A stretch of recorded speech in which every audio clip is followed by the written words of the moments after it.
Stephanie texted me like she had only listened to 20 minutes of the podcast. And she was like, it must have been 2002 because that's when your birthday was on a Friday. And I was like, are you fact checking my stories now? Dang. Yeah. Yeah, we're going to be under a microscope now. So I'm not getting away with shit.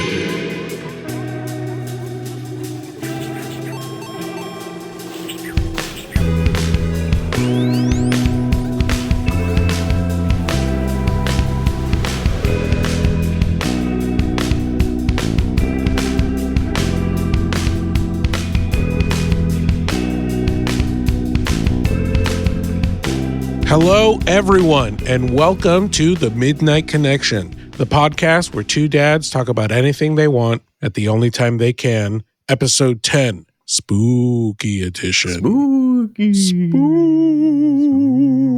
You remember those old little like ghost things that would do like, Oh, yeah. Sounds like a whimpering dog. Oh, yeah. All right. Anyway, we're aging ourselves right off the bat.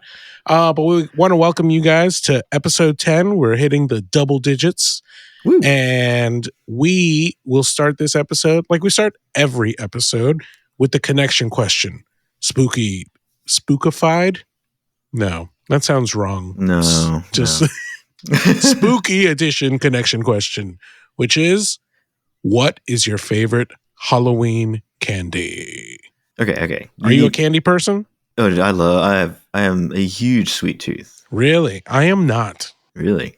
Yeah, I don't even like send chocolate. all your candy this way. I might. All right. So tell me about your favorite Halloween candy. Okay. So let's qualify this. What qualifies as a Halloween candy? Candy you would receive on Halloween. Okay. So okay. All right.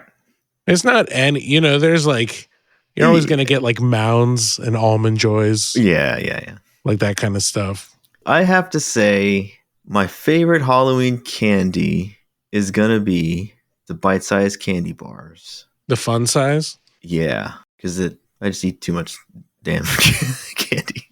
But which one? Because they sell them in the pack. Probably going to go with the Snickers on that one. Wow. I think so. It's a good one. It's uber sweet, but in fun size form, you don't notice. Until the 17th one. Exactly. You're like, why does my mouth feel too funny? Far. My heart is racing way too fast right now.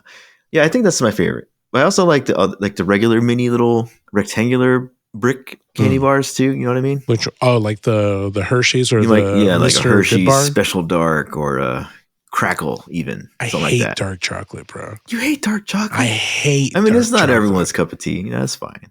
My favorite chocolate. No chocolate. White chocolate. The non-chocolate. That's what every chocolate lover says. I love white chocolate too, so no problem there. But yeah, that's my favorite. Those bars are kind of good. I remember when Cookies and Cream Hershey got really popular. Yeah. That was my jam. It's my favorite bar, probably. Is it? I think so. If I had to choose one. Could you guess what my favorite candy bar is, knowing what I just told you? And it's not the Cookies and Cream. And it's not the Cookies and Cream, but the fact that I just revealed about myself. Nestle White Chocolate Bar. Paydays. Damn it. Oh, Paydays. Everything but chocolate. Exactly, bro. The naked Snickers. The naked Snickers. No, dude, it's so much better than a Snickers. I'm sorry. Paydays are really good, though. They got the salty going with the sweet. It's a nice combo. Delicious. And now they make like a chocolate-covered Payday. I don't know if you've seen that. The Snickers? It's not a Snickers. It's a Snickers. It's not a Snickers, dog. There's so much more nuts in it. It's the same thing. What is it missing? I think it's not that it's missing. It's the ratio of ingredient. Right? So is it just like dipped? So you still have peanut form? Okay. It's the Payday that they like, with like ice cream where they like dip it in chocolate. Yeah. And it's just like that outer thin layer. That's what it is. Like the chocolate shell. Yes. Okay. I might have to find these. And that's a good balance because my problem, I do love Snickers, but it can get too chocolatey. I hate Milky Way. And Three Musketeers because it feels hollow. Yeah, Milky Way's like worse because it doesn't have the salt balance. See, I'm talking to a true scientist here. Oh, yeah. You said Three Musketeers? Yeah. I only loved them at one point in time. You know what point in time that was? What? When they had that mini game going on. I'm aging myself here. When each rapper had a letter, and if you spelled Three Musketeers or something like that, you would win something. What? I do not remember that. The shit out of those things. Really? Oh, yeah. I tried to win that thing. So by contrast, what would you say is your least favorite Halloween candy? Licorice. I hate that shit. Red licorice or black licorice? Black. That's not who gives out why does it licorice? Exist? Who's giving out black licorice? Somebody does. No one is giving out black licorice. It is not the 80s. Hey, man. Well, that's why I hate it. They learned. Good. It's true. I don't know. Like, what is that flavor? It is what it's black. It's like ass. It's black licorice. How do people enjoy that? I don't understand. Know. Well, it's like, don't they say like absinthe tastes like black licorice? I don't like that's any better. It's like snacking on wasabi. You know what I mean? Yeah, no, I'm not a fan. It's crazy. I like black wasabi. Licorice is good. That's a good choice for least favorite. I will probably have to go and I pair these together because they're always paired together. The Almond Joy Mounds combo. The combo. It's just useless to me.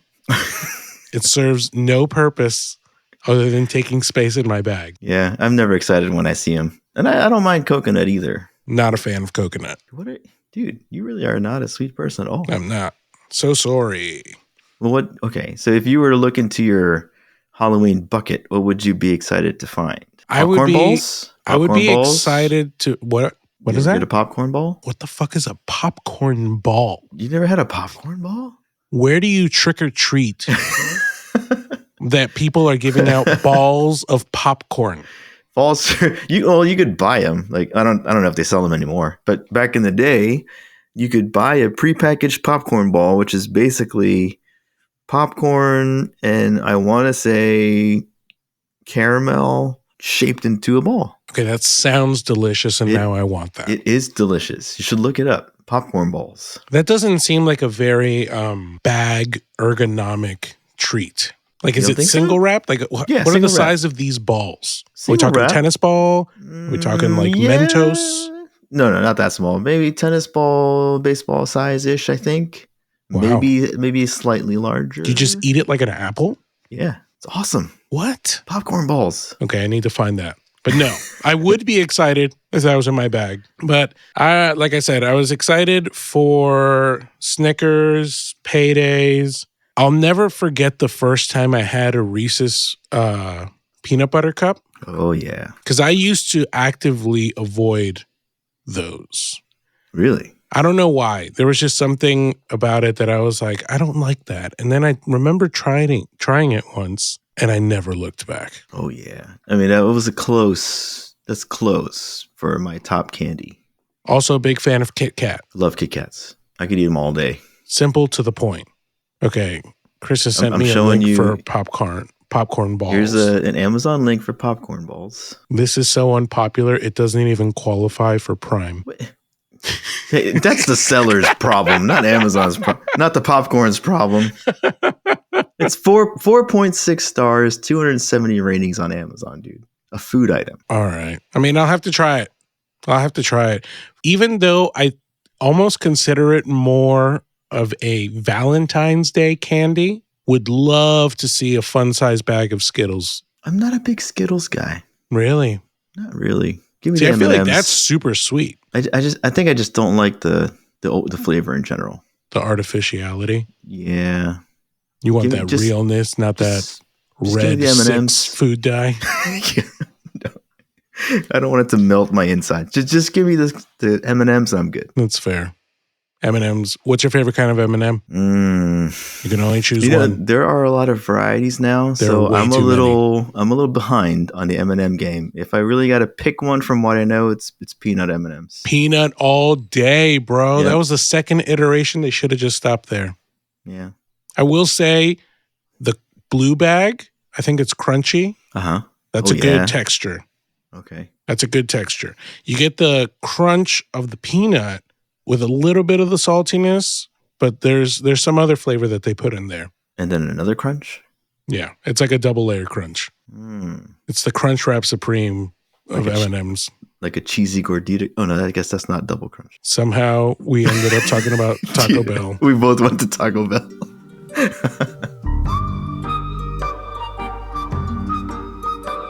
Have you bought candy? Are you planning on... We have not. We're late on the Halloween prep this year. Yeah? Yeah. We're kind of scrambling right now to figure out what to do. Let's do our pivot into our first segment and talk about Halloween in the household. So you say you're behind. Does that mean you're behind in costuming? Yep, costume preparation. So what's going down in the house? What are the plans? Right now, nothing. Nice. But we're trying to figure out what we can creatively do on a very short amount of time. So here's what we've done in the past. Here's some just to give you some context. Mm-hmm. Back when we lived in Centerville, and I worked right there across the street, the company I worked for had really huge Halloween celebrations every year. So each department would do up their entire section of the floor in certain. Oh, nice! It was a big competition. All the kids would come in and trick or treat through the departments. So it was really fun. And we had to go with the theme of the particular group. So one year we did a simple thing of like just bringing them in some kind of costume. So Io's first time there. She was just walking around in like an Eeyore costume. Nice, super cute. But then one year we actually made full like Shark Family costumes. Oh, yeah. So we bought a set of sweats, and then we sewed on fins. We sewed on like teeth and the front section, and then put like Daddy Shark and Mommy Shark. That's cute. There's 4 of us. We had a whole family costume thing going on. And you made it. And we made it. Yeah. Which is intense. It wasn't too bad considering. But yeah, we actually made those. Well, I think it was 2 years ago. Francis made Io into Pac-Man. Ooh. But like the newer Pac-Man, you know what I mean? You know that show? Is there a difference? Has he changed? Well, he has a cartoon. What? Yeah. It's like Pac-Man Adventures. I forget exactly what it's called. It's actually not even that bad. But it's like, 3D. There's a whole like Pac-Man society. So Io was really into it at the time. So Francis made a whole Pac-Man suit for her. Wow. Like this big old yellow suit with a face and everything. The only trouble we had with that one was stuffing it enough to give the full round shape. Absolutely. So it ended up looking a little flat squished. Man. Yeah, a little squished. Not too bad though. Not too bad. It was good execution.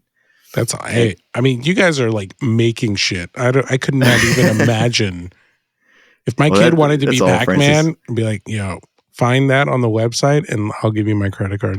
Yeah. You'll buy it. And then Benji, Mr. Bug Everything, Francis made him a spider suit, which consisted of primarily just, black pants, black top. We had a beanie, I think, where we stuck a bunch of eyes on.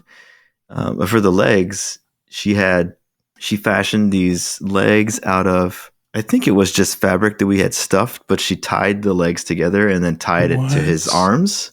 So when he moved his arms around, his legs, of course, it was all would go crazy. It was all one. Yeah, it was really cool. Wow, you guys are wild. I love that. And last year, I think we just Io was Harry Potter, so we just bought that one. Benji was a caterpillar. We just bought that one. This year, we've just been so busy that it's been hard. So we were gonna buy something for them. We got a little late to that game, so most of the stuff is gone or won't get here fast enough. So now we're trying to figure out what to do. We might. It sounds like we're gonna go everyone is a sushi roll direction. Yeah, a different kind of sushi. Nice. Have you guys done that before? No. It's gonna be handmade. I think so, but pretty quick. We're pretty low budget on this one because we just don't have the time right now. Sure.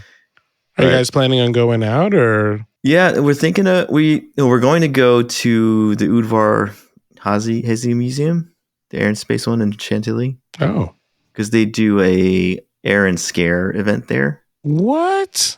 You should come, dude. See, this is the kind of like parent shit that I need to know, okay? Because I'm year one. We've known about it. We just never went. And I think, it was like pandemic and all that crap. Yeah. But Saturday, if you guys aren't engaged already. Oh, it's on Saturday. We'll be there. Yeah, we'll be there with our neighbors. They're going to bring their kids. Okay, we might have to coordinate. So and the main area itself is free. They do stuff outside also, which requires a ticket. I don't really understand that. That's how they get you. I think you may still have to pay for parking because you typically do there. Yeah. But yeah, they got a whole thing going on inside. So you trick or treat all throughout the inside of the museum. That's awesome. That sounds like a lot of fun. Yeah, man. You should totally join us. What do you guys typically do? Well, Stephanie and I have done a bunch since we met. I kind of go back and forth on Halloween because I'm a very like low effort kind of human being. Like I'm not making things, but I have been known to. Last year, Thea was like a month old. Right. When Halloween hit. So we did the family dressed up as dinosaurs. Mm-hmm. I don't know why. I think it was a late costume. It's usually like Stephanie hitting me up at the beginning of September, end of August. And she's like, so what are you thinking? And I'm like, it's way too early to be having this conversation. There's 2 full months happening.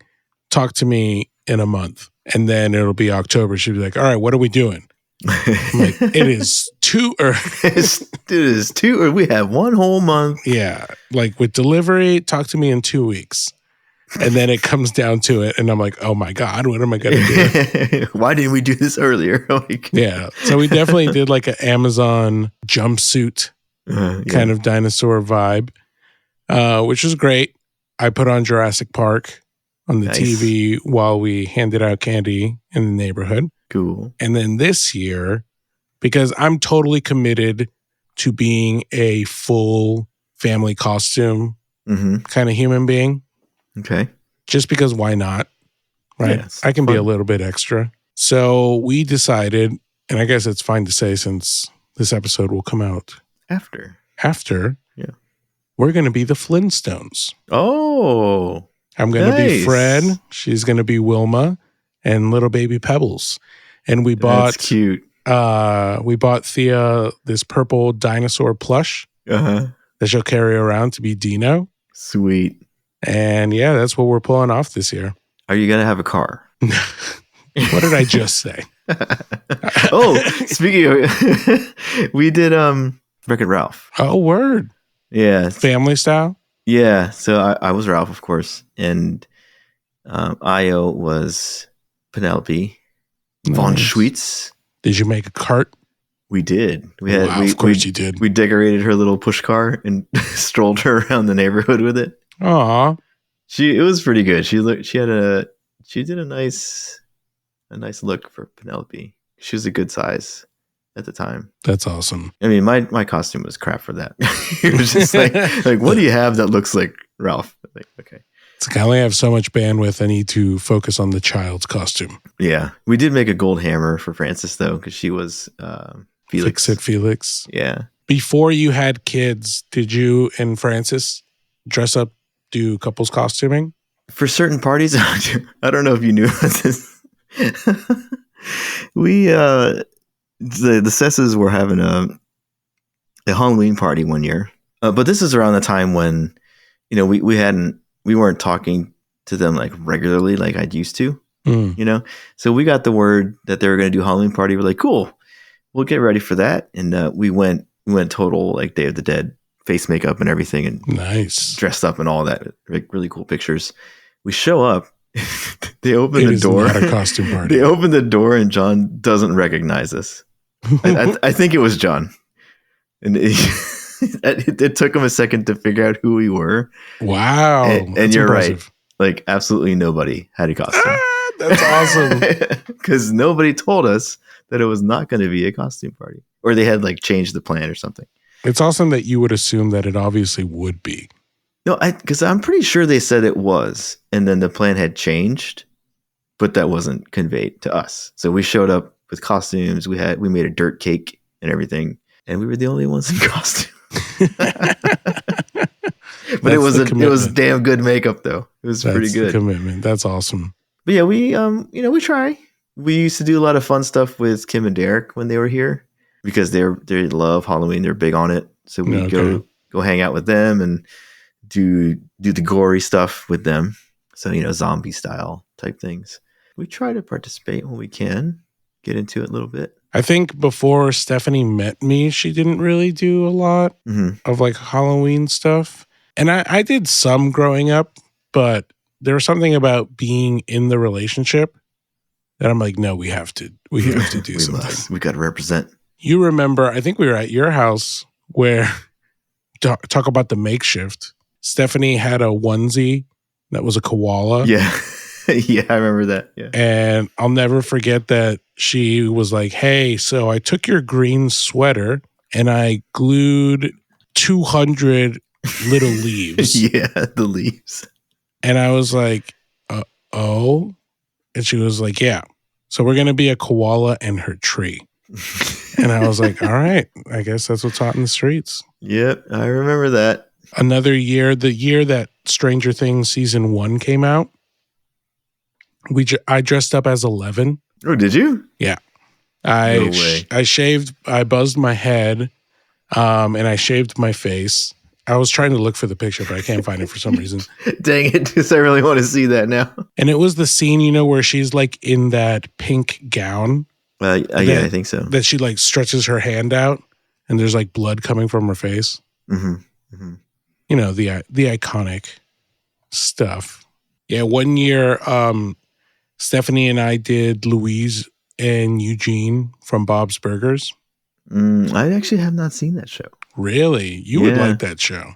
You think so? I do think so. It's all family dynamic in like a really cool way, but a very like sarcastic, funny way as well.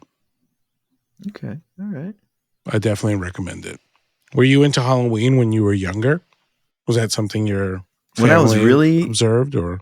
When I was really young, I had this white ninja costume that I wore every single Halloween until it just looked stupid to try wearing it. That was your Halloween costume? Yep. And then after that happened, I just kind of gave up on it. I wasn't too into it for a little stretch.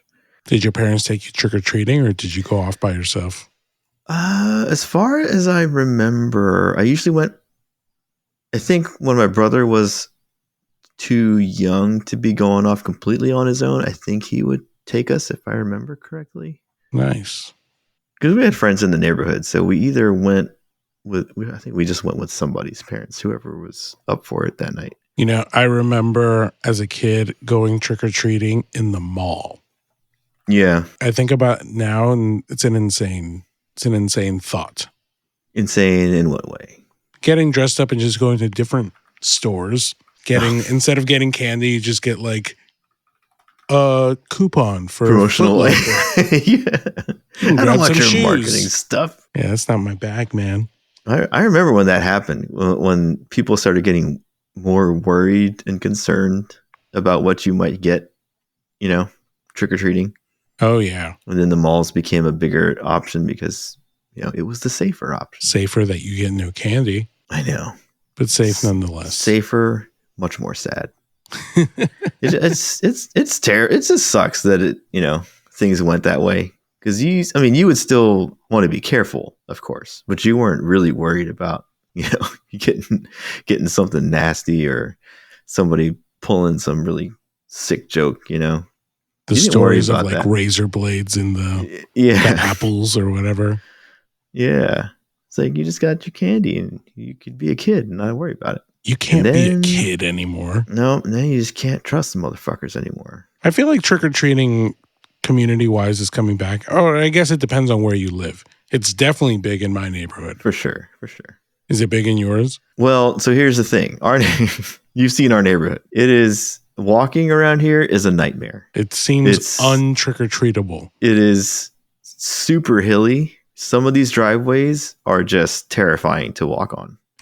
And so you either have this, the sensible people that are nice about it and bring their shit down to the bottom of the driveway, or you have the other folks that'll leave it on their porch and like, yeah, you better work for this. You got to earn it. It is a hike, and it's not like the houses aren't all really close to each other. Some of them are pretty separate. Yeah, and there's no sidewalks, so it's everyone knows that kids are out doing the trick or treating, but it gets dark as shit in our neighborhood. Honestly, I think we left at some point, and I was like leaving your house. I was like, I don't think I see streetlights anywhere. The only thing we have are like the occasional utility light, which is actually right. We have one on the end of our driveway. Yeah. But it's only if the person on that unit decides to pay for it. Wow. So it's interesting. You gotta export your trick or treating and then come back. I mean, that's kind of what we're doing now. I mean, we walked a little bit, but it's a lot of effort in this neighborhood. And now there's more trunk or treats. We've never gone to a trunk or treat though. You ever do that? What is that? Where you get people basically. Well, I think you're supposed to dress up, and then you just go to like a parking lot or something. Oh, and people just open up their trunks? Yeah. Oh, wow. Like our church is doing one. That makes sense. More community-based. All the parents get to hang out. Yeah. You don't have to go walking all that far or anything like that. Everyone can see what's going on. We have never done that. We did do the mall, I think, once. This on Saturday is probably going to be the biggest thing we've done in a while. Nice. In terms of trick-or-treating. So, do you remember like a standout costume that you personally did? Doesn't have to be with your family, but just in the era of your trick-or-treatingness. I would imagine it's around college. Yeah. I don't know if I trick-or-treated with it, but I made a Kakashi costume. What? Yeah, let me show you. Dude, I grew my hair out for a while to do it. Oh, I so want to see that. That was probably my most favorite. Most accomplished? Yeah. I was like, dang, I think I pulled this one off pretty good. What about you? Do you have one that you are quite proud of? So I went to college at VCU and Richmond, party city. And I remember the year that so 2006, I guess, was the first Halloween that we spent over there. And everyone was trying to come up with a costume and, low lift. Mm-hmm. That's my nickname, my costume nickname. So the biggest thing that we had at the time was Guitar Hero. Oh, yeah. So I dressed up as Axel, one of the playable characters from Guitar Hero. Cool. Yeah. So I had the whole jean outfit. I put on a Guitar Hero controller and had a mullet wig. Mm-hmm. And I lived my best life. I would have loved to seen that. And honestly, probably my most creative moment was when I worked at Hallmark Creations. My era there, I was really in charge of breaking down all the boxes, and some of my coworkers and I were going to a party. Mm-hmm. So I took all the boxes. Again, I'm working at Hallmark, right? Mm-hmm. I had the boxes. I had a bunch of wrapping paper that was being discontinued. So we had taken it off, right? It was our shrink. Mm-hmm. And so I went in the back and I created 3 costumes for myself and 2 of my coworkers. Wow. And we were Tetris. Oh, we were just talking about that. Yes. No way. The infamous Tetris. So I am a blue L piece. Uh-huh. There's another red L piece and a green square. That is great. Literally just thought about doing that. I know. I finally found the picture. Your Tetris block. Dude, you look like Francis's cousin.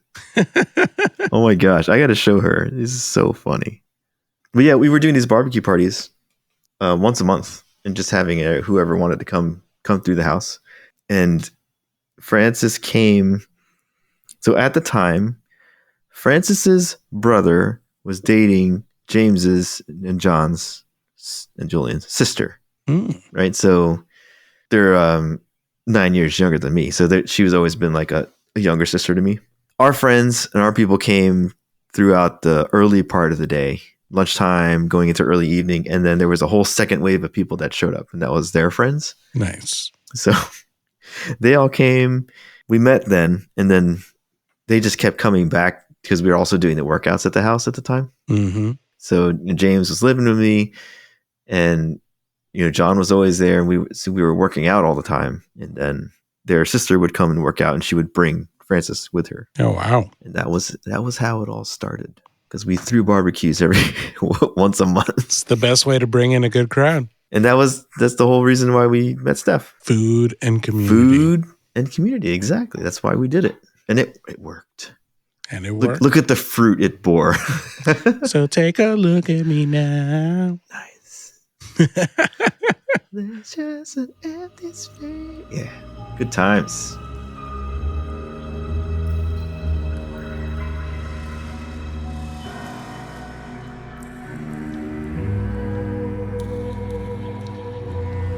I got a segue for you.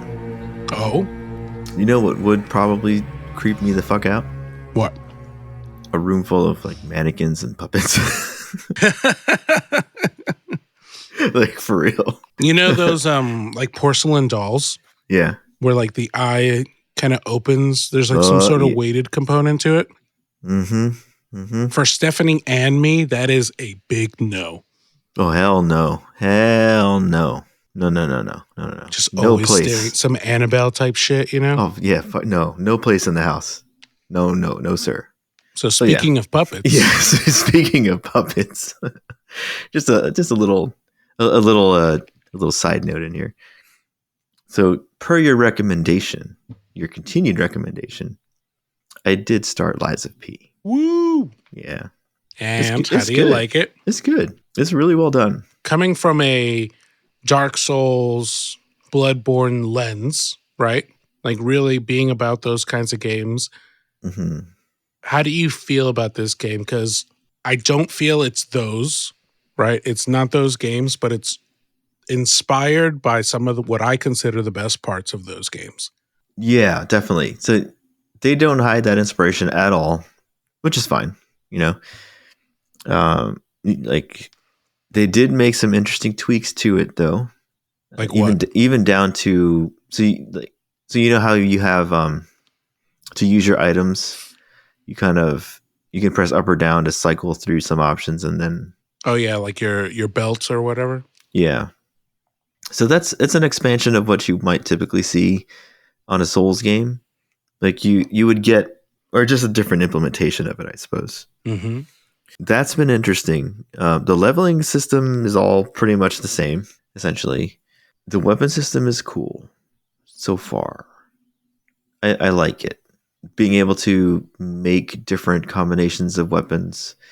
What interests me about that a lot is that these games are very carefully balanced, typically, and you could absolutely, wreck the balance of the game if you build out certain ways. Yeah. So that must have been pretty hard for them, I think, to work around that from a programming and design perspective, because you can mix and match where the blade type and the damage type and things like that can be added to a whole different move set. Yeah. Based on the handle, which is really interesting. So that's a nice component to it. And I'm glad that when I find new weapons, they're actually different. Yeah, just not like reskins or something. Yeah. So every time I get something new, I'm like, oh, I should try I should try the different things. And I kind of already have an idea of what I want. So like when I picked up the glaive, I got the glaive recently, mm-hmm. and I was like, oh, I know exactly what I want to do. So I paired it with a handle that would do sweeping, like wide attacks and stuff like that, which is cool because usually you don't get that kind of customization. It's just, this is what the weapon does. You either leverage it for how it's designed, or you just don't use it. Just use something else that's coming down the line. Yeah, no, I love that aspect of it. It was definitely something that kind of took me a while to realize, because I definitely started out with a stabbing weapon. Uh-huh. And then I really liked that handle. And I remember I got like this exploding axe head. Ooh, I got the plain axe so far. So with the exploding one, obviously it's an axe, right? So you have to swing it. Yeah. And I put it on a stabbing handle. I mean, you can. You can. The game will let you do that dumbness. I learned very quickly. This is not the way. I was like, this is not working so well. But I like it. It's a really nice customization. Like I was fighting the survivor, the faster light blade guy that you fight in small quarters, the small room. Yes. He's basically the second human that you fight. Oh, the one in the factory? Yeah. Yes. Like I was like, do I want to equip a light weapon to be at speed with him, or do I want something for the range? So I started initially with with the gun grave or the glaive on the electro. I forget all the real names, like the electro mace baton handle. Yeah, because it sweeps, but the baton is short. So I was like, well, I'll put a long blade on it. It worked for a little while, and then I changed tactics. I was like, you know what? I got the flame dagger out, and I put that on. Big fan. I think I put it on the axe handle, actually. I put it on a sweeping attack too. I didn't keep it on the stabbing because I prefer sweeps, like sweeping attacks, because that's how I typically fight. And I beat him after a couple tries doing that. They definitely got it right, where you have to, every time I don't want to play the game the way that I know I'm supposed to, I die like way too much. Yes. I'm like, this is too, I could try to keep brute forcing this, but then I'm like, you know what? I'll just stop. So then I stopped, took the time to learn his speed and his pacing. And once I get parrying, then it's like, oh, this is no problem at all. And then I found if I'm fast enough with my dodging and maneuvering, you can get that sneak attack on him. Hell yeah. That's exactly what I was about to talk about. Yeah, I was like, oh, now I got to find out which moves open him up. Yeah. So I'll look for those moves and I'll do the quick dodge right behind him and then hit him with a backstab. That is something that I really do enjoy about Lies of P, is the like staggering system in general. I like, and I don't know if it's this way with Bloodborne and those games as well, but if you get the perfect guard or the perfect parry, it actually weakens. Sometimes you can break their weapon. Yeah, that's a really cool dynamic. But what it will do is increase the enemy's stagger count. Yeah. So you can get to that point where like their health bar starts glowing white, and if you do a heavy attack, you get an auto stagger. Some enemies, not all of them, if you're sneaky and quick enough to get around behind them and you do that like critical hit backstab, oh, it just feels so satisfying. Yeah, because it's just as good, but you didn't have to build them up to it. And you can't do that on every enemy. Yeah, the stagger, if I remember correctly, it's been a while since I played Bloodborne.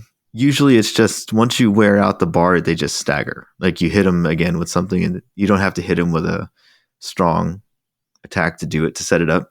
That, having to hit him with that definitely is frustrating at some points, but it also increases the urgency. Hitting him with the heavy? Yeah, having to set up the heavy, because usually when I'm fighting, I'm hitting, it's like I've got everything carefully timed out and all that stuff. And then I was like, oh crap, now I got to figure out when to figure out this timing. Yeah. So I can get him in the stagger. I love it. I feel like it raises the stakes of the battle, because I have lost that window before. Oh, yeah. And I'm like, man, I just worked so hard for this boss to like get down to that point. Do you use items at all? No, not yet. And I typically don't. I will say, as I continued playing that game, from the midpoint to the end, items were critical. Yeah, I was expecting that. So that I have a tendency not to use them until I really, really need them. I will give you one piece of advice that I did not know and found very helpful. I don't know if you've gotten this item yet, but there is an item you will receive that is a shot put. Okay? Whenever you receive this shot put, when the enemy is ready to be staggered, you can throw the shot put and it will trigger the stagger. That's a huge deal. I read that on Reddit and it changed the way that I play. Wow. Is it slow to throw? It is. It's like a heavy throw, yes, but it can go super far. Oh, interesting. So you don't have to be close necessarily. Yeah, that's awesome. Can't wait to have that. Yeah. That's awesome. I'm glad you're liking the game. It's really good. Yeah. If I had to nitpick something at this point, And I'm still early, so I don't really know if I'm sure it's going to change in some way. Like the puppet enemy designs so far have just been bland, you know. Mm-hmm. I do like how I like the style of the people though so far. Yeah, and like I don't worry. Normally, when I get into a Souls game, I'm tense as fuck when you first get in there because you're like, I don't know everything's how trying to this kill is. me. Yeah, I don't know how this is gonna play. I don't understand my roll timing or any of that stuff. I don't have that with this yet, so I'm just like running through stuff pretty fast. And I don't know if that's just from the experience I've had or if they're not challenge. I mean, they do plenty of damage if I'm not paying attention. Yeah. Do you think this game is harder, easier, or the same as your average Soulsborne game? I would say easier so far. Okay. Yeah. That's so probably far. why I got to beat the game. Well, but having, I'll tell you this much, having played Sekiro and finished that and platinuming that helped a ton. Yeah. Because if I had not played that and I was forced to learn how to parry well, that could be a tall order. Because in Sekiro you just have to understand and know when to parry, and we're talking about samurai up in this bitch. So when they come swinging fast, you know, and in fast combos. So if you don't ingrain that pattern and that rhythm, there's no way you're gonna block that stuff. That set me up a ton because I know like what to expect really, and I already have a sense of that timing and feel. Like that one boss threw me scrap policeman because I got the timing down and then he got faster. Yes. I was like, God. So now I got to retime everything. And then they threw in the lightning part. So it's like, okay, well, now I got to block it, get out of the way, or block it, hit him with a quick weapon, get out of the way. You know, it's like you have to having to adjust and all that. So are you rocking 2 weapons right now and you're switching? Like you're equipping 2 weapons? Yeah, usually. I did that especially with the scrapper policeman. I started with the mace, I think. I started with a heavier weapon. As soon as he's changed, I changed to the lighter one. Mm-hmm. So I could move faster. But yeah, I think Sekiro definitely helped. Yeah. With that. Because I'm not afraid to try and get in there and parry them. That was something I had to get over. Because when I played Elden Ring, I didn't parry at all. Everything was a roll dodge. And I learned very quickly in this game that I need to learn when to roll and when to parry. Yeah. Because even if you do an imperfect parry, you take damage. Right. But it has that like Bloodborne thing where like if you attack quickly, you get some of that health back. Yeah, you get it back. But if you actually get hit, you lose it. It goes away. Yeah. Yeah, it's cool though. Because they're implementing it well. You know? It's like a small Korean developer. Yeah. But no, my hat's off to them. They did a great job so far. And I know there's still a ton. I'm using so I do want to get the platinum on this if I can. I know that's going to take at least 2 playthroughs to do it. So I'm following a guide, but only so that I don't miss anything. Oh, interesting. You know, so like I don't. It's not telling me everything that's happening. I just read the next trophy because they do it kind of in order. So I'll just read like what's the next collectible so I don't miss it, and then I'll stop looking at it. But yeah, it's great. I just want to get it back in there and keep playing it.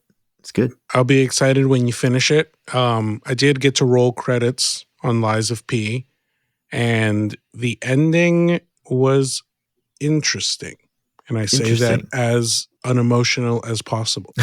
Okay. There are multiple endings. Yes. And for those of you who don't know, Lies of P is about Pinocchio and Geppetto and puppets. And basically what's happened is that puppets have gone crazy and have been killing humans. And there's this element called ergo that all of a sudden this one puppet kind of has like a soul and can lie, which puppets are not supposed to be able to lie due to the tenets of the Grand Covenant, I believe. Yeah, it's a very AI type thing. Yes, it very much is the Will Smith AI movie. Yeah. That's with Alan Tudyk, right? He's the robot. Is he? Yeah. I love that man. I know. That dude disappears into every role. He does. Every time I see it, I'm like, yes, I'm watching it. Whatever he's in. Yeah, I really enjoyed that game. I will look forward to the DLC. So what ended up happening is that I finished Lies of P and immediately started playing the Callisto protocol. Nice. How is that going? I have beaten the Callisto protocol. That was fast. It's going quickly, apparently. So I beat that game in 8 hours and a half, which makes me, I put it on normal difficulty. These are like the old team that made Dead Space formed this studio, and it's their first outing. I don't really remember too much hype or noise when the game dropped. I think there was a little bit of a backlash that people didn't really like it. I can tell you on that. So this is the industry I like to follow. Nice. So I got research here. You want me to give you some color on that? So there definitely was hype around it when it was first announced because it came from the same people that started Dead Space. And Dead Space is a pretty widely beloved franchise at this point. Visceral Games, I think. Yeah, I think that's correct. So people were hyped about it because they're like, oh, this is the new thing from the Dead Space developers. And it looked great in the early showings, right? Lots of very bloody, very gory, very like environmental interaction going on. People were super excited about it. And then the previews started to come out around release time. Length, I think, was one of the things people didn't like. That was a little too short for people's liking. And also, it was one of those situations where they're like, the potential was there, but there was stuff about it that just wasn't quite buttoned up. And I think people were saying it just wasn't really, there were some aspects to it that were, like, it wasn't what they were really expecting it to be, but not that it was bad. It just wasn't what they're expecting. Yeah. And then it came out that the budget for that game was $150 million, somewhere in that neighborhood. God damn. And I don't know if you have, context for like game budgets and stuff, but that is way too much. that is like that's pretty much like AAA space budget, right? So you're talking like one of the first party studios from one of the major, platform holders would have a budget like that for a game. And, and as good as it might have been, Callisto Protocol was definitely not that. And so it did not garner the success they were hoping for. And people were unsure if that was going to lead to another one. And I think they, not too long ago, went through some layoffs, I think. I forget. They had popped back up in the news again for something. Until the industry got to see more of it, people were super excited about it. Yeah. And then it just came out and was kind of a letdown. Again, not like terrible, just not what people were looking for. And especially not at that budget. So it was kind of this weird. Yeah, I think playing it now with all that context, like not surrounding it, I thought it was a decent game. I think the first half of the game is actually really good. Visually stunning. Like the motion capture and the rendering that they did for the actors. I forget her name. I think it's Karen Nakamura. She's in The Boys. Okay, yeah. And I think it's Josh Duhamel. I could be wrong. But like, bro, amazing, right? And the combat system is really interesting because in Dead Space, you had to cut the limbs off of the necromorphs, and that was the only way you could kill them. If you shot the body, it wouldn't work. In this one, it's more melee-based, where you have to actively dodge attacks before you can attack. Because it's like you're breaking out of a prison. It's like, prison fighting kind of situation. Yeah, yeah. Oh, yeah, I think that was one of the things, too. That, to me, was really interesting. There are like these robots, enemies that you encounter. And there's a couple of variations on the enemy, right? Like the main type of enemy. But the game was way short. Like when I got to the end, I was like, wow, how am I here already? Yeah, I'm already there. It had great atmosphere. I wouldn't call it necessarily scary. It was a bit gory. I think it wrapped up nicely. I think it definitely could have gone too long, but something about the gameplay halfway through the game started to get a little bit stale and really repetitive. Okay. And it was a good experience. I liked it, but it was nothing to write home about. They're probably not going to make a second one. I heard that they released DLC for it. Well, I'm not going to spoil the game, but I heard that the DLC that they released kind of insinuates that that's it. Oh, really? I don't remember hearing much about the DLC. Yeah, it came out I think 3 months ago. But something about the way that DLC ended kind of made it seem like they have put the lid right on all production there. But it was free for PS Plus, so I was like, why not? I love Dead Space. It was an interesting experience. Not that great of a game, but fun for what it was. 8 hours. So crazy. And I think, if I'm not mistaken, it was it might actually be the first or one of the earliest games on the new Unreal Engine 5. Oh, really? I think. I thought I heard that mentioned before. And so some people were speculating that might have been the reason for the budget to inflate as much as it did. But yeah, people were they're like, the whole thing just kind of didn't make a lot of sense. It's like, how would you spend this much money to make a game that was that short and not that impactful, and just not that great? It doesn't need to be long by any means, but if it's short, it better be damn good for that amount of time. Yeah.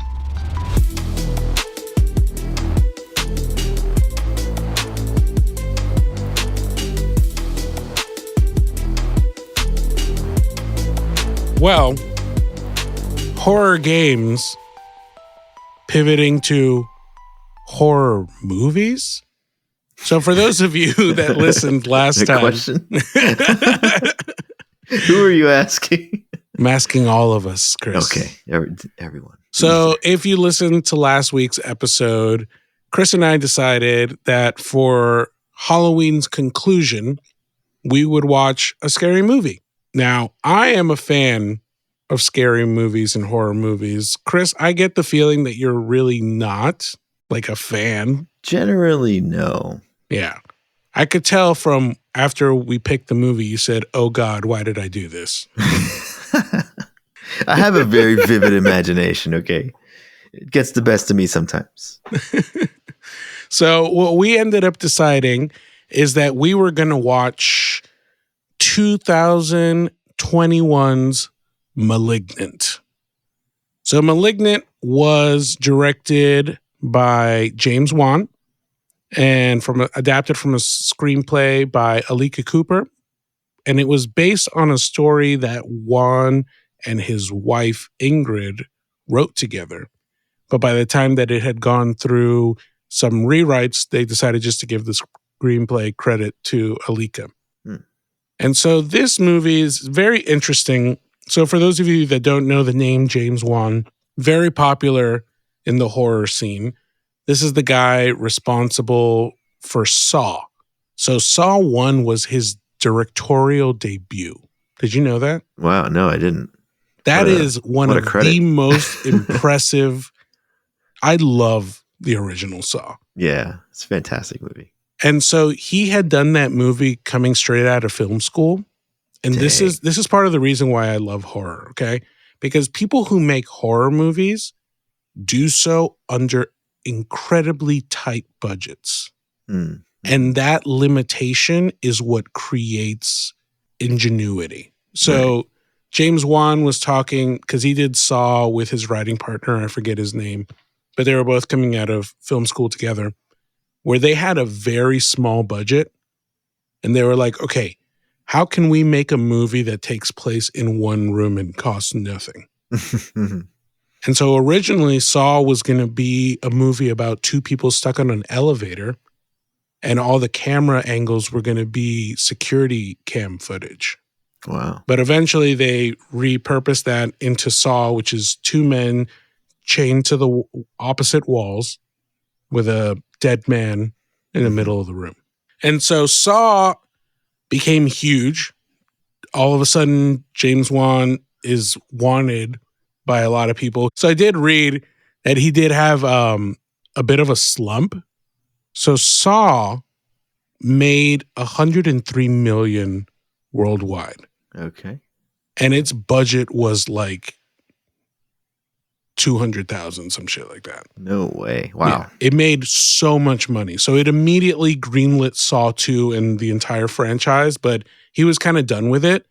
He directed the first one. He co-wrote the third one, but he was an executive producer on all the other ones. Mm-hmm. And then he did the movie Dead Silence, which I don't know if you remember, is about a ventriloquist. Nope. Never heard of this. Fucking terrible. Terrible movie. Okay. It got cut down hardcore. And then he did some other movie with Kevin Bacon called Death Sentence, which was also trash. And people were like, oh, okay, this guy he was good. Yeah. But he was a one-hit wonder. But maybe like, 3-hit wonder. Exactly. And then you know what I found out that I didn't know, kind of bringing it back. In 2008, Wan directed the trailer for Dead Space. What? Yeah. Shit. Isn't that crazy? Wow. I did not know that. So he does the trailer for Dead Space, comes back, does Insidious. Insidious kills. He's back on the map, does The Conjuring, ends up like making a deal with Universal, ends up somehow directing Fast and Furious 7. Awesome. Which is the highest grossing Fast and Furious movie. No way. Yes. And so he does Final Fantasy. He does Fast and Furious 7. He goes back and does some more horror movies. He comes and does Aquaman. Okay. Does his horror movies. Now he's releasing Aquaman and the Lost Kingdom. Yeah. So it's almost like horror is his shit. Yeah. But you gotta do something. One for me, one for the studio, you know? Uh-huh. So Malignant comes at a time. It was supposed to release in March of 2020. And as we all know, what happened in March 2020? When the film industry stopped and no movies were coming out. So they ended up pushing it. It had a very small, limited release on like HBO Max and basically got pushed aside and like no one watched this movie. Mm. We watched it. If you could summarize how you felt about this movie in one sentence or phrase, what would it be? I would just say confused. Confused. Okay. Yeah. I would say, what the fuck? Yeah, exactly. I didn't know what I was experiencing. And I didn't know what the intent was either. So this is going to be a spoiler-heavy conversation, as one may think. And I've been trying to go back and forth in my head as to what the best way to talk about this movie is. So maybe we'll talk about it kind of in order that it happened. I took some notes because, I'm a fucking nerd. So this movie, and I'll read the plot so you guys can kind of get an understanding of what's happening, right? So the movie starts in 1993, and I totally thought it was Stranger Things. Like, it was coming out. These doctors are trying to sedate this dude, Gabriel. The minute it started, they obviously don't show Gabriel. Like, dude is throwing people out of the room. And I'm like, it's going to be a fucking kid. Yep. And you know what? It was a fucking kid. Dude, we were calling this movie all the way through. Really? I watched it with Ivan, yeah. Nice. I watched it with Stephanie. It was very old school, like the 80s kind of films. And then, it flashed forward 27 years and you meet the main character whose name is Maddie. And it's a woman, living in Seattle with her husband. She's pregnant. She's coming home in between shifts because apparently she works her fucking ass off and her husband does nothing. Yeah. What a terrible man. Yeah, he's a dick. He's just like completely passive aggressive to her. She's like, oh man, I feel like sick. Maybe I'll just lay down for a little bit. He's like, whoa, I'm watching my show. Yeah. No, I'm watching UFC, man. You cannot come in here and just turn off UFC. So she does. And since she turned off UFC, he goes all UFC on her.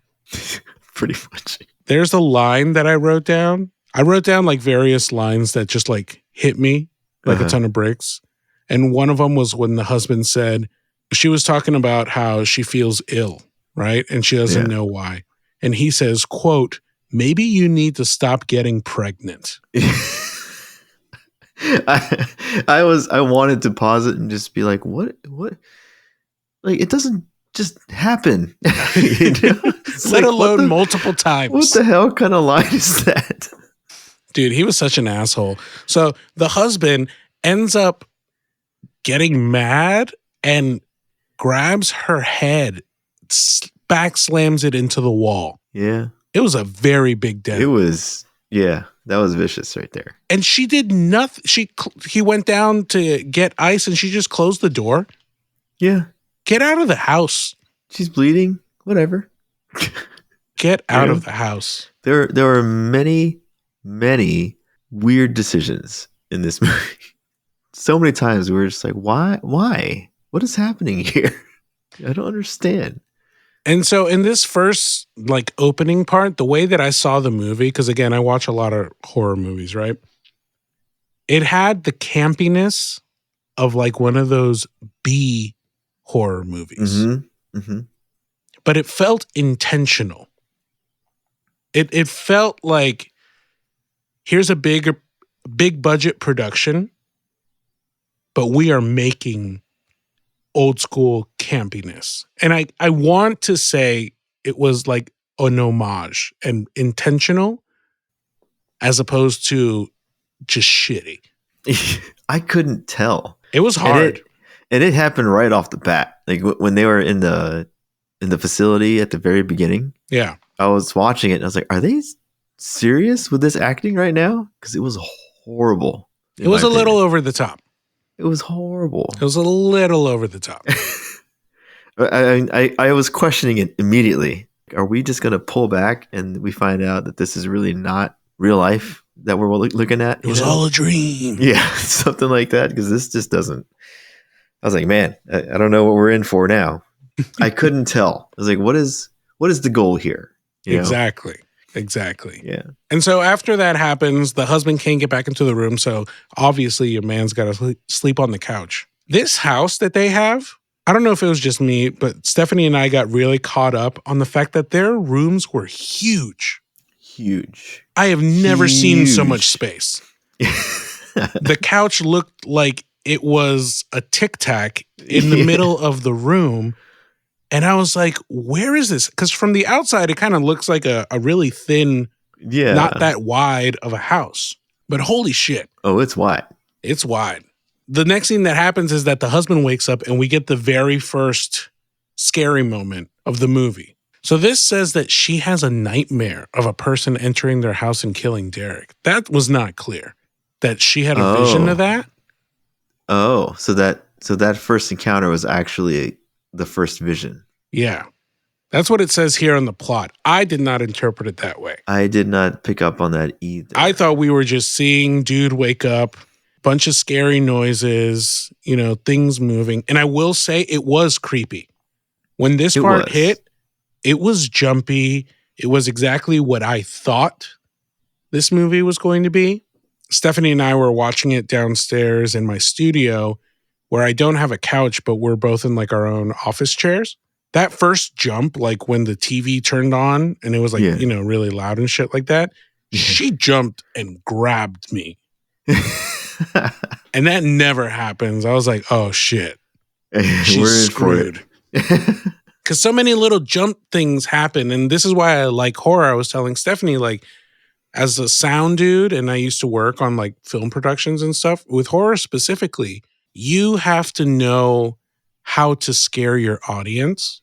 Mm-hmm. And when you give something away, like actually showing your monster, for example, or doing those jump scares, you can't repeat it. No. Yeah. Right? Like you can only use one type of scare once and it will really work. And then you get diminishing returns every single time. So I was really surprised by this first encounter because I feel like they gave away a lot. Yeah. They were giving it up like pretty quick. They were giving up super quick. And when you finally see like the shadowy figure that like stabs the head of the husband, and we are obviously in spoiler country here. The minute that I saw that, I said, the woman is the killer. I hadn't figured out like how exactly. I thought she was possessed. At this point, I was still giving it up. Yeah, I was still like, I'm gonna disbelieve for a little bit and see where this goes. The minute that stabbing, because the monster's like in silhouetted black or whatever. Yeah, I was like, that hair. I've seen that hair 5 seconds ago. And they did have they had that other scene shortly after where she's just standing there in the room and they have her shadow. Where she comes down and checks. No, it was after. Oh, yeah. No, when she's when the sister comes up. Yeah. And she's like, yeah, I felt like this movie at all times was just telling you the information. Yeah. It wasn't hiding it. I don't know if it was thinking it was being clever. Yeah, I don't know. But it really wasn't.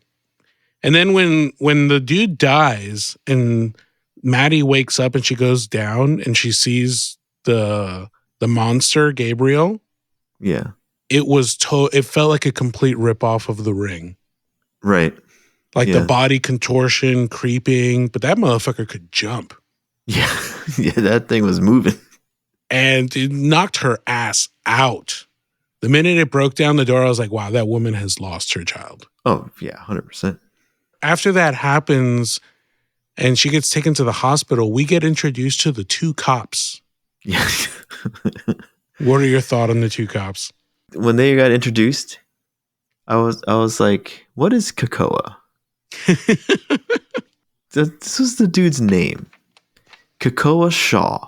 One of the greatest horror movie names. We always watch movies with subtitles. Uh-huh.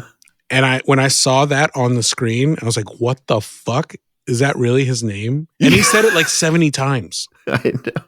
I'm Detective Kakoa Shaw. Like he had to say the full name. Yeah, I'm Kakoa Shaw. I was like, what is Kakoa? What kind of name is that? I don't know, bro. He could have very easily been like, I'm Detective Shaw. Exactly. It seems so much more believable. Is there some kind of meaning there? Kakoa? The minute that the cops came in, it again felt like a different movie. It did. All of a sudden, it felt like an episode of CSI. Because then we get the cops, and there's already like a little bit of, I'm like, are they trying to be funny? Yeah, it was like a buddy comedy. Yeah, because the other cop was like, I don't believe any of this shit. The black cop? Yeah. Dude, I had issues with the black cop. I had issues with black people represented in this movie all the way through. Because I only saw, and I could be wrong, I only saw two black people in this entire movie. One of them was the cop, and the second one was one of the women in the prison near the end of the movie, or the jail.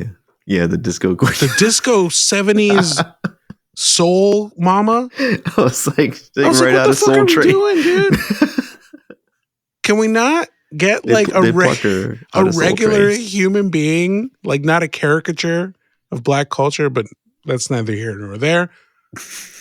The cops make a joke about the like forensic evidence person having a crush on Kakoa. Yeah. Again, I was like, what? I was like, am I watching a syndicated show here? Like, why? What is this? Like a laugh track starts going on in the background. Yeah, like she's flirting with him and stuff. Like they're joking about her. I was like, what am I watching? Exactly. What am I watching? So then Maddie wakes up in the hospital. We find out she has a sister. Kakoa comes in to interview an unconscious woman. And luckily the sister shows up. And then there's kind of like a love, like romantic comedy thing between the sister and Kakoa. Yep. This is a ladies' man right here. Dude, the dude gets around. But I will say the scene where Maddie realizes that she's lost the baby and she goes through that processing. Yeah. Stephanie was fucked up. Yeah, that's pretty brutal. Yeah. That was the point where I was like, oh man, if Chris actually watches this with Francis. Oh no, yeah, no. No. She'd be out already. It was still near the beginning, so I was like, oh shit, is this gonna be like some crazy horror movies are different when it involves babies and kids. Yeah. That's a line where it's like, you might have gone a little too far. Yeah. Oh, the black cop from the beginning says that it's Maddie. Yeah. Yeah, she calls it out She already. calls it very early on. And then Maddie goes back home, I guess, after 2 weeks, which I feel like is not enough time, and she shouldn't be in that house by herself. No. But she was ready to go back, dude. She was. It was her house, Chris. I was like, why? If I saw that in my house, I'm like, burn that motherfucker down. Or at least sell it. No. How are you going to get a new house? You got to think of the logistics here. Got to think logically. Insurance. I didn't burn it. Someone else did. No, it was Gabriel. It was Gabriel. And then what ends up happening is that night that she finally comes back from the hospital, we get the second scare scene, which is lights flickering, shadowy figure outside under the streetlight, and then winds howling as it seems like a spirit enters the house. Mm-hmm. Nothing too big, very short scare. And then Maddie wakes up and goes full Home Alone. Yeah. Batten down the hatches. She puts new locks on everything. She sets up miniature traps. I was like, what the hell is happening? And then that scene happens that you're talking about where like she's just staring at the hole that her head made in the bedroom. Yeah. But it's her body, and then you see like her shadow. Her shadow's there. The lighting has made her shadow. You're like, that's exactly what it looks like. It's like, what are you trying to tell me? That was that scene where she turns and her sister's right there. Oh, in the window? Yeah. Dude, I jumped. Yeah, I was like, oh, that was actually pretty good. I was like, okay, I see. And to me, that's what a good horror movie does. Like the jumps have to be, I always say there's a very fine line between comedy and horror, but they do share a line. And that was a great little jump thing. I mean, the sister was pretty funny. Yeah, but I was like, is this what we wanted in this movie? I mean, kind of, right? If your sibling has just gone through huge trauma, you're going to try to lighten the mood. Yeah, I suppose. After all, you are like a children's performer, right? Isn't that what her sister was? Yeah, that's right. Yeah. She was dressed up as she's like a princess. Yeah. And then at that point, Maddie says something crazy, which was like she blames herself because she wanted a baby because she wants like a real bloodline connection. Yeah. I was like, where did that come from? Right? You know? And then you find out that she's adopted, which Maddie knew, but the sister never got told. I wasn't sure about that. Is that how it was? Yeah. The sister didn't know? The sister didn't know because she was like, what do you mean, like bloodline? And she literally tells her, like, I was adopted. Because as we find out later, when we start watching home videos, the sister wasn't born by the time that she was adopted. That's right. She was already adopted. Which just seems like a weird choice of not letting, because, these are like adult women. Mm-hmm. You'd think they'd know by now. But apparently not. And then we pan, and a new lady is introduced that's giving like tours of the underground of Seattle. Well, this random ass tour guide lady gets abducted by Gabriel, and Gabriel takes her to his sanctuary with his big ass fan in the background. Yeah. See, at this point, you can see and you can tell that it's just like a person in some way and not some sort of monster. Yeah, because in the beginning it looked like an alien. Yeah. Because you see Gabriel behind like some plastic sheets or whatever. Yeah. And I was like, is this an alien movie? Yeah, I know. I was like, what is happening back there? So that because you see the Gabriel doing like normal-ish things. And at that point I was like, well, now that I know it's some kind of person, it just takes a whole bunch of mystery out of it. They gave that up real quick, Yeah. But it was weird that he kept her. That he kept her tied up and everything? Yeah. Well, it was only the beginning. It was. Gabriel had been waiting for a long time. But I think Gabriel needed that woman to track down all the doctors. Yeah, I think that's what as we find out happens. But what happens when this woman gets taken is my least favorite moment of the movie that repeats 17 times. And that's that stupid fucking music. Do you remember the sting that happens like 7 times where when something important happens, they bring this music? The music kind of bothered me too. So this stinger like happened multiple times. Do you know what this is? No. This is a cover. Is it really? Yes. And this is why I hate it. So this is there's a band called the Pixies. Okay. And they have a song called Where Is My Mind that you've definitely heard before. Especially it was made popular for the credit scene of Fight Club. That's how Fight Club ends. Oh, is it? I don't recognize that. And I love this song. It's a very popular song, but the way that it's used in this movie just fucking sucks. And I can't stand it. Like, it has this howling vocal in the original, but the way they cover it's like terrible EDM electro. Yeah, I noted a bunch of like I wrote down that some music choices, I was like, are they using cyberpunk tracks? I was like, what is happening? I don't understand. Little did you know it's the same track that they're using. And also in this scene, we find out that Gabriel loves to play dress up. Because Gabriel got some drip. He's got the long trench coat, puts on the gloves. Yeah. It's very precise about all that kind of shit.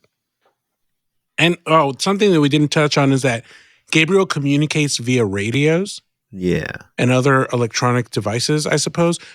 Why do these people have so many fucking radios? I don't know. And how? What year were we in? I literally wrote down what year is this multiple times. Yeah. I mean, it started in 1993 and then it says 27 years later. Oh, no way in hell. So it's 2020. They don't have those kind of radios in 2020. They do in that large house. Very strange.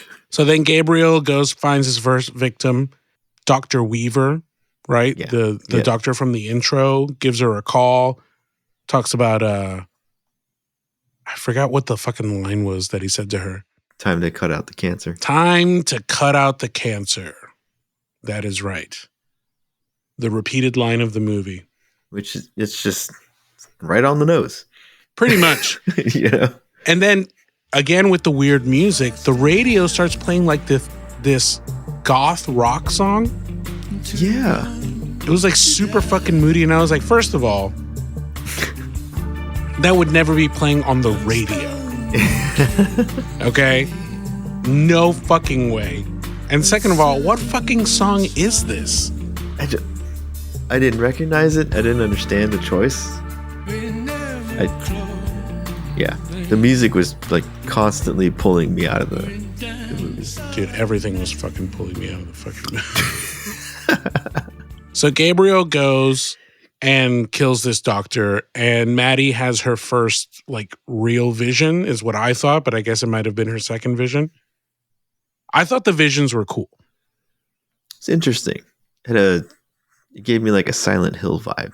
Yes. 100%. Like the way everything like disintegrated and would like kind of like rip apart or whatever. Yeah.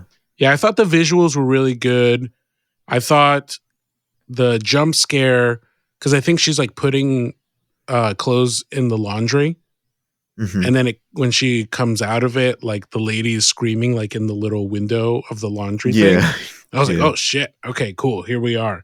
But then Gabriel is chasing this woman down, and Gabriel sees one of her awards, which is like this spear tip.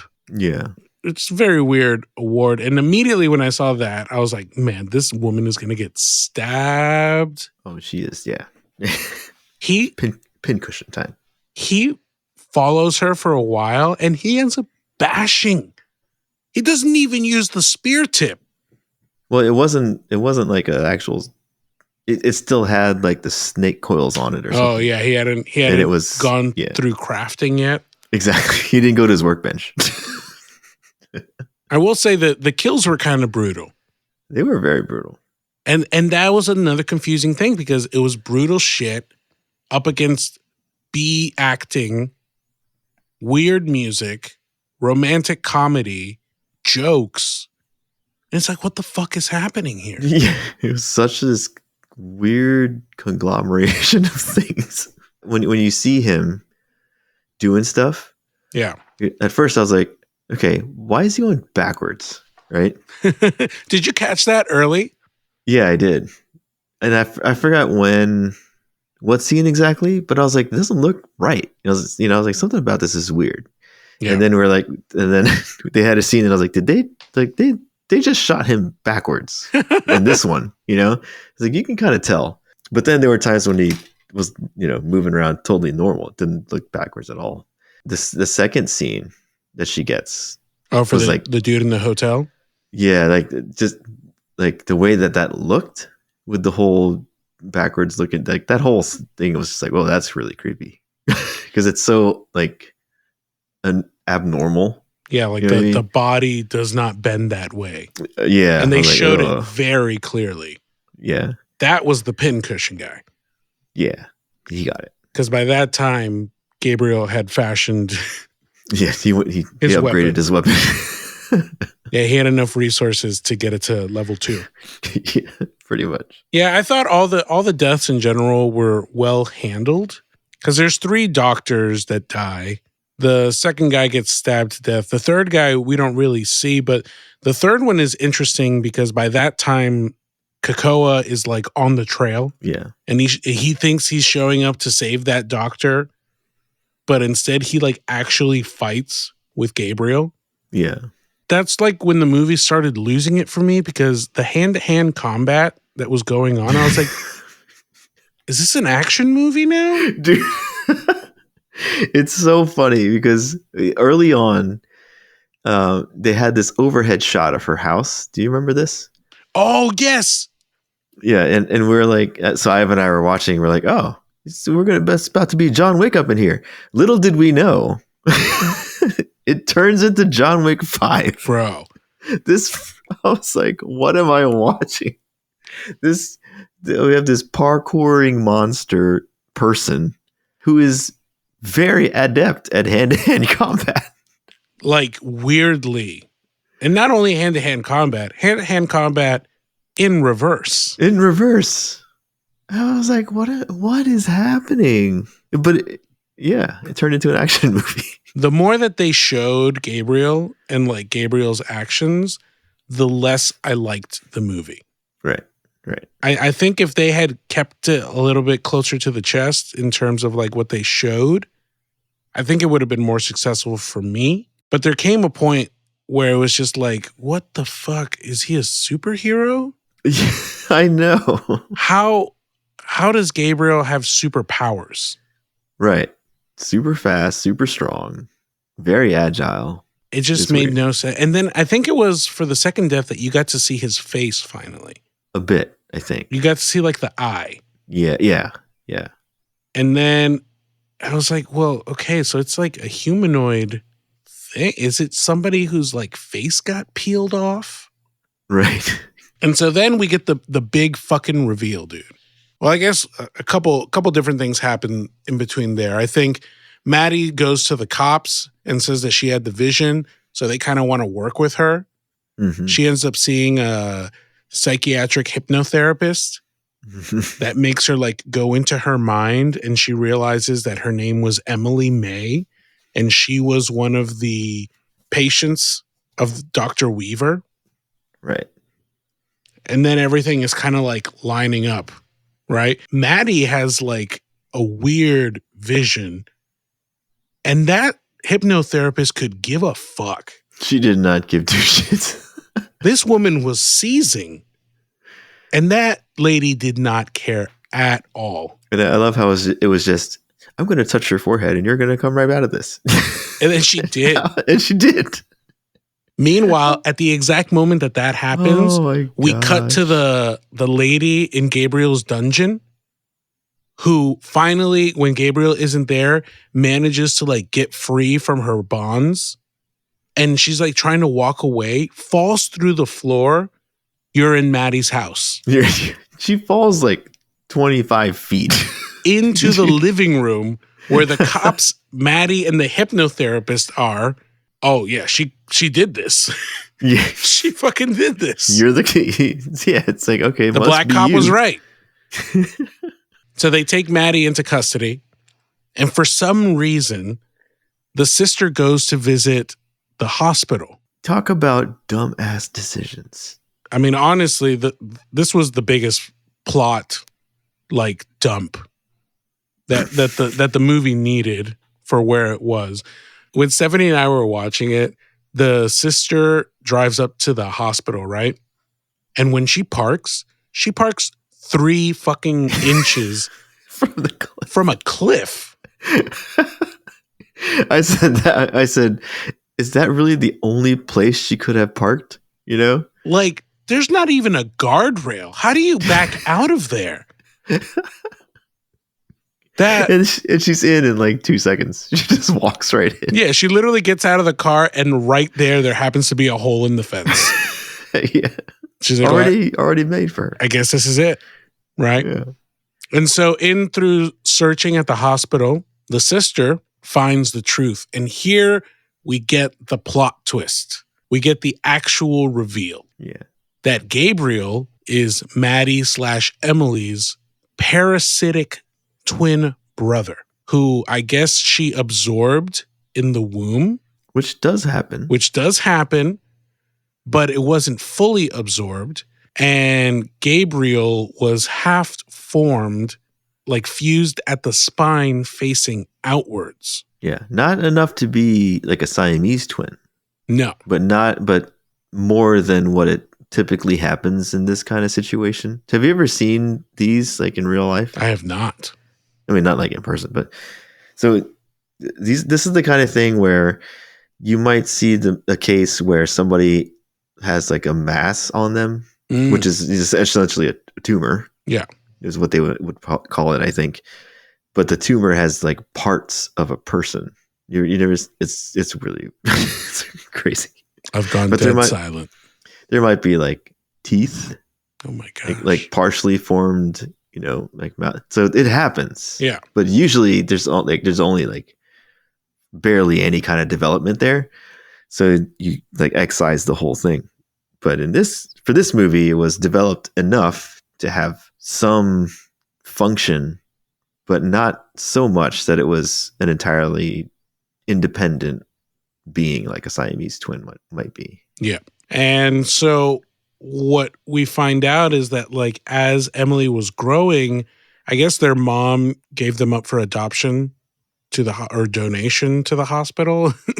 Not really sure how that worked out, but the mom didn't want the baby or the kid because she was older by the time I think she entered the hospital. And so what the doctor found out was that the older they got, Gabriel was like taking more of the brain blood circulation and more of her body, like was truly being a parasite to the point where it was damaging. So this Dr. Weaver decided to remove Gabriel from her and managed to remove the body, but couldn't remove the brain part because it was too interconnected. Yeah, they couldn't take all of it. They literally, like, with their hands, shoved the brain into her skull. They put it back in. And close it up. We're just going to tuck this in here. No problem. What? And I guess it just remained dormant until fucking Derek abused his wife. Yep. And caused, cause I was wondering why they kept on talking about or like showing that the back of her head was bleeding. Cause I was like, this is too many times. Like, I get it. She was hurt. I can't. There was a point where I was like, I looked at Ivan. I was like, dude, I'm telling you, he's back there. You know, some fucking Harry Potter and the Sorcerer's Stone. Exactly. Shit. He was like, you mean she's pulling a Professor Quirrell? I was like, yep. And I can't remember when I said that. But it was before that they showed him like what it actually looked like. Yeah. And he was like, oh my God, what is happening? And then we have the fucking scene of the Royal Rumble where Madison is in jail and she's like, no, you got the wrong person. And I guess in this version of jail, everybody's a bitch. And like a druggie or a prostitute. And like they start fucking with her. And I guess she goes fucking insane. And then you have this scene of her ripping the back of her skull open. Yeah, it's pretty gnarly. To reveal this fucking face? So does that mean that every night that she had a vision, quote unquote, what was really happening is that he hijacked her body, obviously, but was that cut just opening up and closing every night? I think so. What the hell? I think so. Dude, okay, so whatever. They're in jail. She opens up her skull. Her body bones break into, reverse mode. Yeah. And then it becomes John Wick 4 as she manages to kill everyone in the jail cell before anyone gives a fuck to check about what's happening in there. And that one woman that was really egging her on in the front was just like throwing bodies at her. Yeah, I know. She's throwing everyone she could get her hands on. She was so whack. And so after that, I guess Gabriel takes full control. Well, here's another dumb decision. So, and then the cop finally shows up, right? Oh, Shaw? No. Like just some. The police officer for the jail. Yes. Yeah. So he shows up. They're all in this cell, locked in the cell. Of course, by the time he gets there, she's pretty much killed all of them. And he pulls out his gun and he starts shooting. But he starts shooting with his hand through the bars. Mm-hmm. Like a moron. Like, dude, she's fucking locked in the cell. Just back up. It's not like a couple inches are going to make the difference with your gun. Why? Like, you realize the only way she's getting out of there is with your damn keys, and you're just so close to the freaking cell. You are allowing that to happen. Like, you didn't have to do anything, bro. They were all already dead. And then possibly my favorite scene in the entire movie happens. There is a entire Matrix-style fight scene in the police precinct.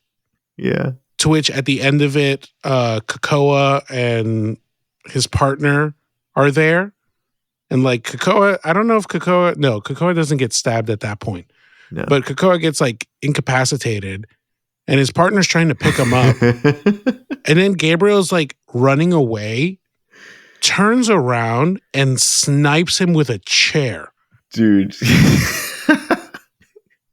Yeah, across the room with a chair. And Ivan and I were like, dude, we think the Chicago Bears might want this guy as a quarterback. Like, he just nails them. It was amazing, honestly. It was impressive. Our one of our most favorite scenes comes right after that. So you have Kakoa and the other detective are on the ground there, right? Mm-hmm. And the CSI girl, the CSI girl who had hid out earlier in the evidence room, comes to the main room and finds them. She walks in, sees the other detective first, and she's like, "Oh, detective, or detective, whatever." And then immediately afterwards, she sees Kakoa, and she just like ignores the other cop, and she goes straight to Detective Kakoa and starts tending to him.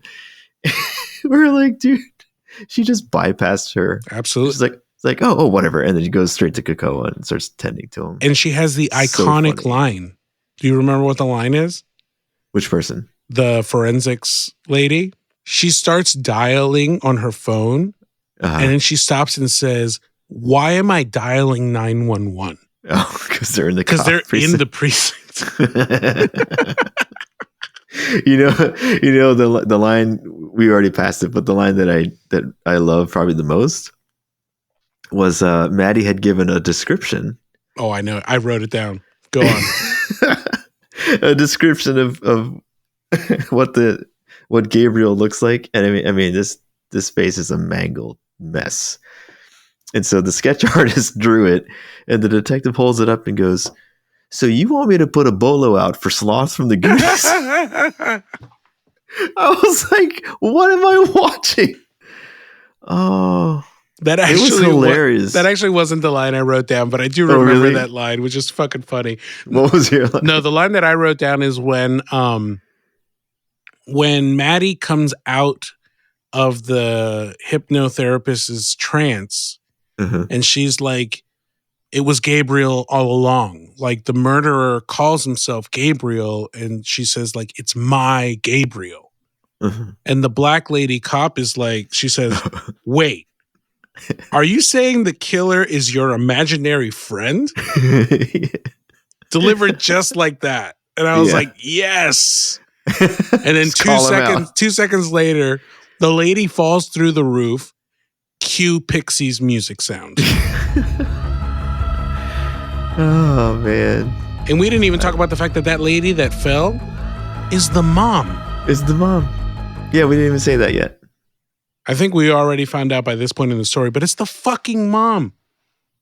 The biological mother. So I guess Gabriel goes to the hospital, and there was that nice scene, and I did like the explanation that the sister was talking to Maddie and basically telling her that Gabriel was the reason that she had a bunch of miscarriages. Oh, yeah. Yeah. Because he was feeding on her fetuses to gain strength. Yeah. See, when she said that, I was like, did that come up before? I was like, or is she just, is this like a desperate attempt to? Well, the miscarriage thing, they did drop that line because in that first scene, she said that it was her third time getting pregnant. And we knew that. Yeah. But it was interesting no because explanation. I guess it makes sense because at that point in the story, what we're really learning is that Gabriel is just jealous and doesn't want to lose his sister, and thought that by killing everyone that she loved, he would always need her. Oh, man, we didn't even talk about the fucking, probably one of the creepier parts for me is when they go to the mom and they're watching the home movies. And they're watching the 2 home movies. One, I think, was for Maddie's birthday. Oh, yeah. Those were creepy. Where she turns and she's like, stop saying that. Yeah. And they were like, who are you talking to, honey?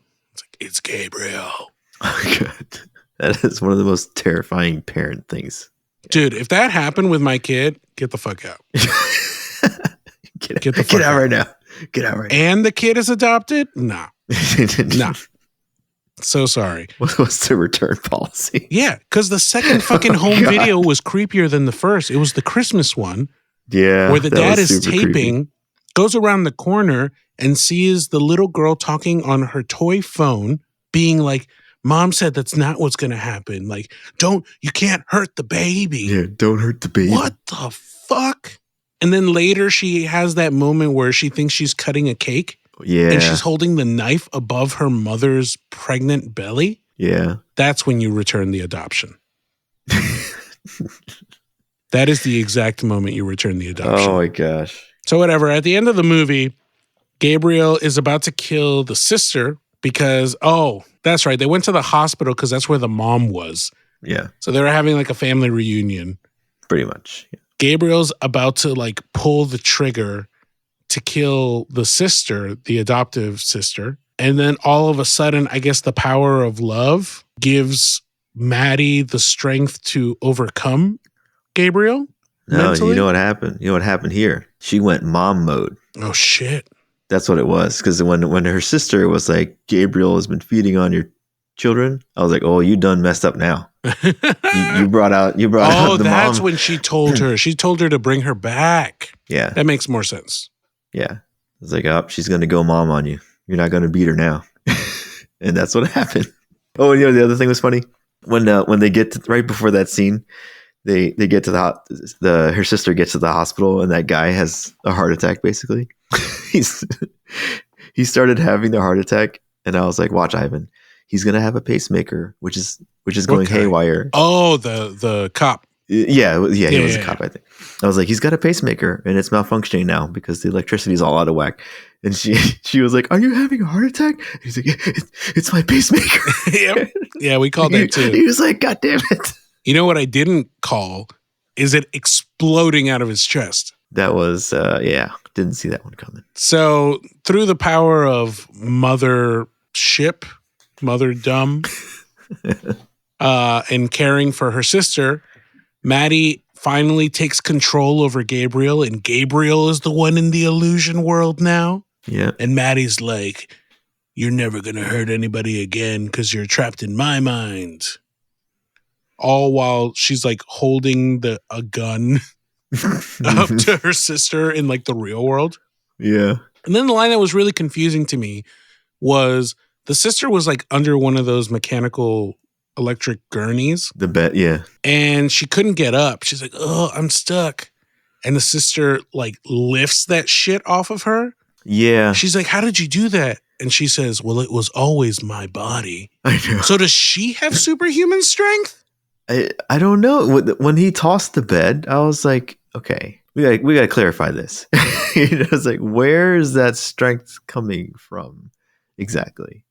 And I wondered, I was like, does that mean she could do that too? And they proved it that she can. Bro, the ending, the last 30 minutes of this movie was confusing, underwhelming, funny, but I totally lost interest. After the jail scene where it went full John Wick, after that chair was thrown, okay, I stopped really like focusing on what was happening. Because by the logic of the movie, Maddie killed all those people. Yep.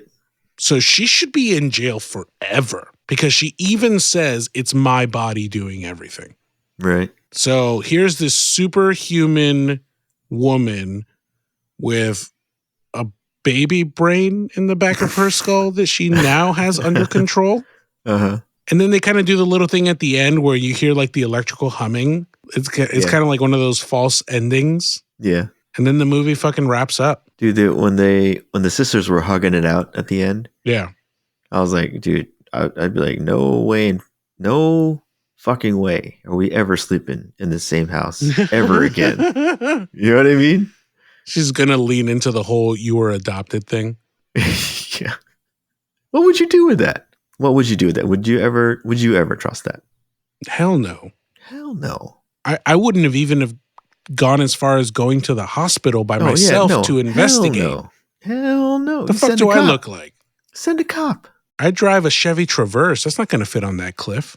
It's too small. She's out here with a Prius. She did have a Prius. Dude, and then it was hilarious because you get the first scene of that hospital, and then as soon as she pulls up, it's like late at night. I'm like, dude, it wasn't even that far.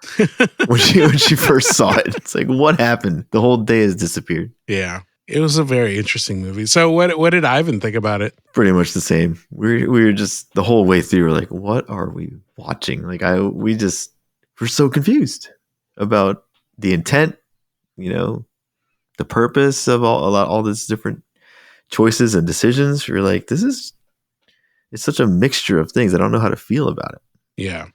I will say that for Stephanie and I, we both enjoyed the movie for what it was.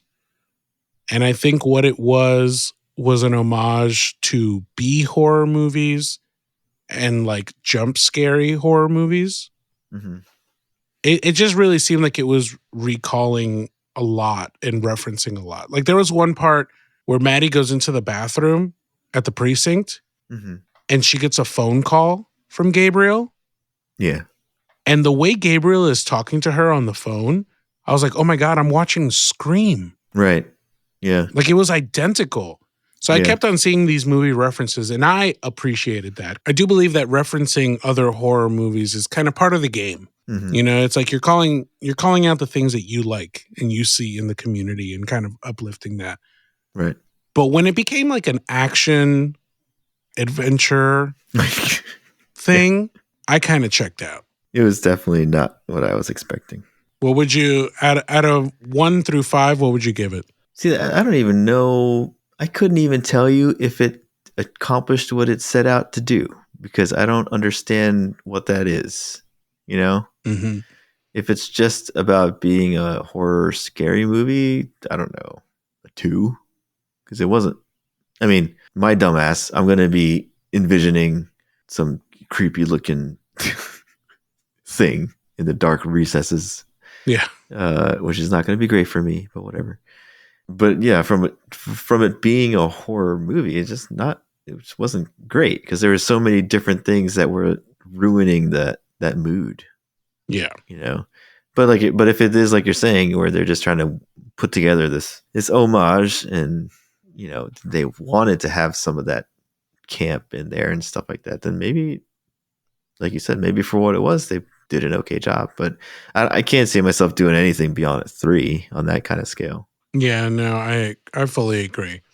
I'm definitely a 3.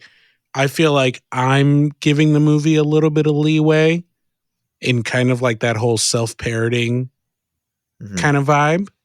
Mm-hmm. I think it was a little bit too disjointed. And there's something to be said that James Wan, this is his return to horror because he's been away from it for a little bit, doing like the Aquaman stuff. But yeah, you got some Marvel in your horror movie. Well, that's DC. No, DC. Sorry, God, sir. It's late, early. You gotta let me have that one. Yeah, but overall, lukewarm. I'm lukewarm. Next time we have to pick like a truly horrifying, scary movie. Even Stephanie was like, I wanted more. Oh, man. And if Stephanie's saying that, we gotta oblige. Well, everyone, that is going to do it for today's episode of the Midnight Connection, the spooky edition. Spooky. You're very lucky that we did not break out into the Monster Mash at any point today. That is a favorite song of mine around this time of day. But as always, your support is greatly appreciated by both Chris and I. We always ask that you share the podcast with at least one person that you think might be interested. We've been covering a lot of different topics lately and trying a lot of different formats. So we would love to hear from you guys. What do you think works? What do you think doesn't? What would you like to see us do? You can always contact us via email at themidnightconnectionpod@gmail.com or leave a comment on any of our social media, which is at The Midnight Connection Pod on both Facebook and Instagram. So until the next spooky episode and next spooky season, my name is Eddie on behalf of myself and Chris. Have a great week, and we'll see you next time at midnight.